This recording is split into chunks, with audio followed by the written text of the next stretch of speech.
Years ago, my father was a county commissioner for like 8 years. He served as the mayor of Oakland for 20 years.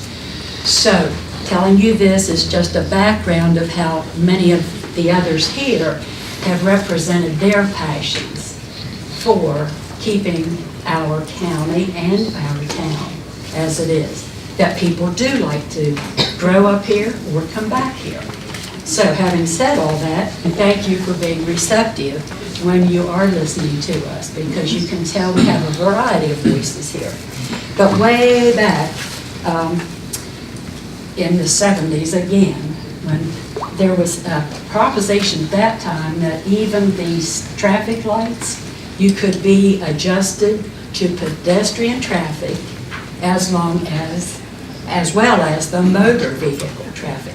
So that was something that could be considered instead of saying, oh, well, there's no other solutions. You've heard the idea of traffic speeds, and oftentimes, like at 10 o'clock at night on our main drive through town, it's a blinker light because there is no traffic. I live on 2nd Street, and I know where, when I want to turn down, like someone had mentioned, I think Terry, the 40 to 30 mile an hour reduction. Well, I have to keep driving faster because when I want to turn, and it's right before you into that single turning lane, because if it could have been extended 2 more blocks, emergency vehicles could go right up there besides Fox Beach and then to the hospital. It's so nice. But anyhow, I have to hurry up and get out of the way because, like it's been stated, 40 miles an hour going through it. They do not go back to 30. If we could have a consideration of, and I stopped one day at the corner of Sheets, where y'all thankfully are going to take over that Wilson Run thing, so thank you for that. So he was there, and I said, hey, can I ask you something? Who controls these traffic lights? Is that what you guys are doing here? Because they have a big bucket truck, and the street was blocked there and everything. And they gave me a number to call, but somehow that number always says, not taking any calls. So anyhow, I still have that person's name and number, and I could share that with you. If we converse Would you more. please, because that person obviously needs to be providing a different number. Because I tried at various times thinking, okay, out of office, vacation, what have you, but never was able to reach.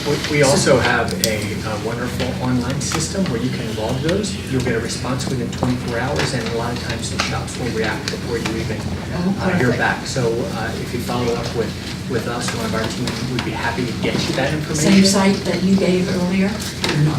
No, it's a little different. Okay. It's SHA. Okay. And it's the same thing about, if you see a pothole or anything like that, and you want to report it, we're happy to take that. We can't fix anything we don't know about, so we're happy to take those. So would you provide that address that they should look to? So you can go to roads.maryland.gov and look for a system called CCMS. There's a link right on that homepage. It's our customer care management system. CCMS. And what that does is when you log that in, you'll get a response directly back from one of our customer service specialists. But that information goes directly to Tony in the district and Joel in the shops out there, and they get out there and fix it right away. I will gladly contact Tony I will because give he's you had my so many accolades already, but I'll add mine too. Okay, what was And I'll that? give you my number before we leave. Okay, All right. and it's a valid one. It's a valid. We'll test it before we leave.